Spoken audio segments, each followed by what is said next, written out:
wabarakatuh. Selamat datang di podcast PPKN. Tempat kita mendiskusikan nilai-nilai Pancasila dan kewarganegaraan. Saya Rafki dan hari ini kita akan berbicara tentang hak dan kewajiban anak di Indonesia. Bersama saya dan ada rekan saya. Saya Helen di sini dan topik yang sangat menyentuh hati hari ini adalah tentang kisah seorang remaja bernama Sani. Kisahnya sangat menginspirasi tetapi juga sangat penuh makna. Karena Sani terpaksa bekerja sebagai kuli angkut batu untuk membantu keluarganya. Untuk itu, kita telah mengundang beberapa tamu, yakni Pertama, kita punya Kak Gaza. Selamat datang Kak Gaza. Selamat datang Kak Gaza. Halo Raffi dan Helen. Halo semuanya, nama saya Gaza. Senang bertemu dengan kalian. Selanjutnya, kita ada Kak Erlita. Selamat datang Kak Erlita. Halo, saya Erlita. Silahkan duduk.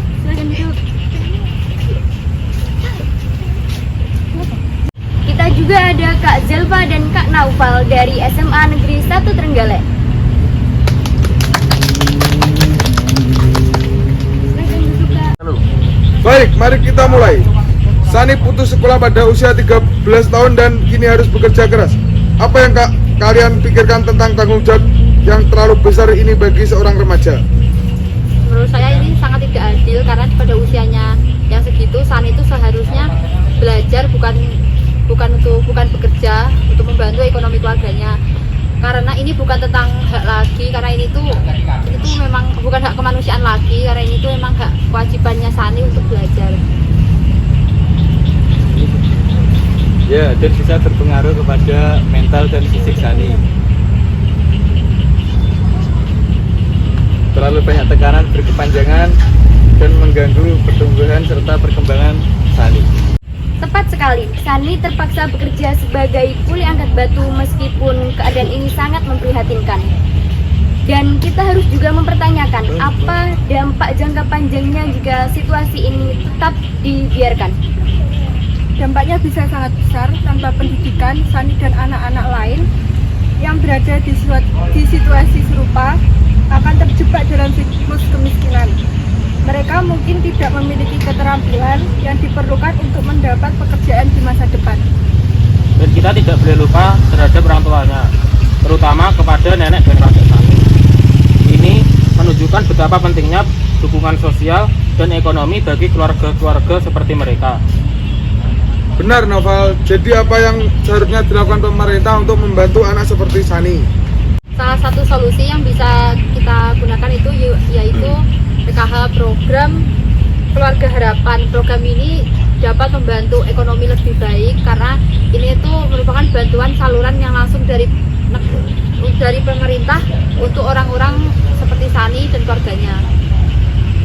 Selain itu, bantuan pangan non tunai itu sangat membantu. Dengan bantuan pangan, keluarga seperti Sani tidak perlu khawatir mencari nafkah untuk makanan sehari-hari, sehingga Sani bisa fokus pada pendidikan. Tapi dukungan dari pemerintah saja tidak cukup. Kita juga perlu meningkatkan kesadaran masyarakat akan pentingnya pendidikan dan perlunya melindungi anak-anak dari pekerjaan yang membahayakan. Kita semua bisa berperan dalam perubahan ini, misalnya dengan melakukan penggalangan dana atau menyelenggarakan program bimbingan belajar gratis untuk anak-anak putus sekolah.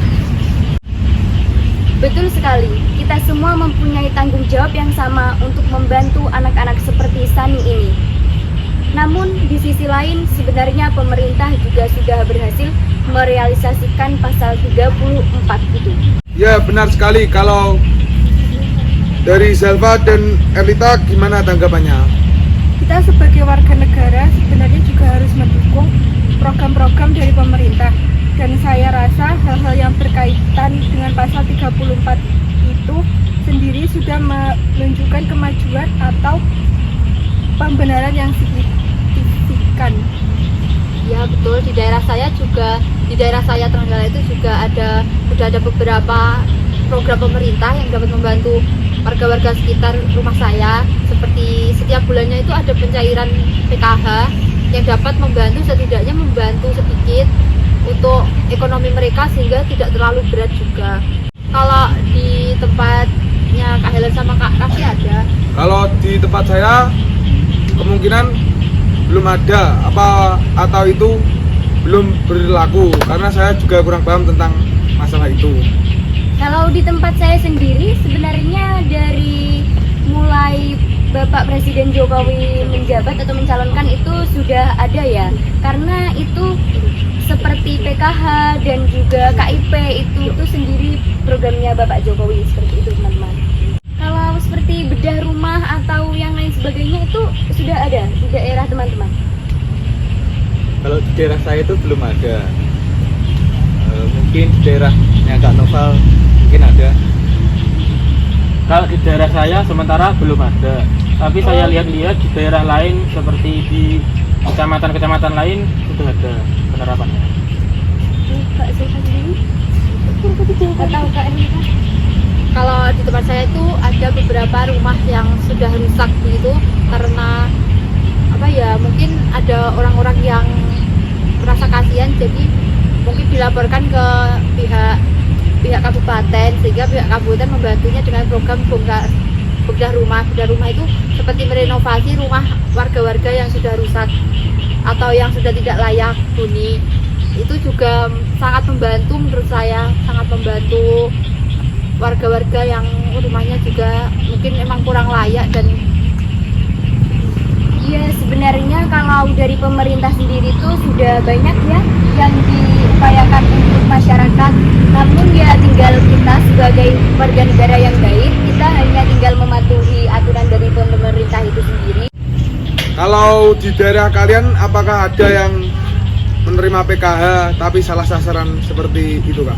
Ada, di rumah saya itu orang kaya raya tapi malah dapat bantuan.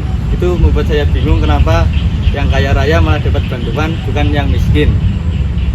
Wah, kalau begitu itu sebenarnya salah ya teman-teman. Kalau Kak Rita sendiri bagaimana tanggapannya?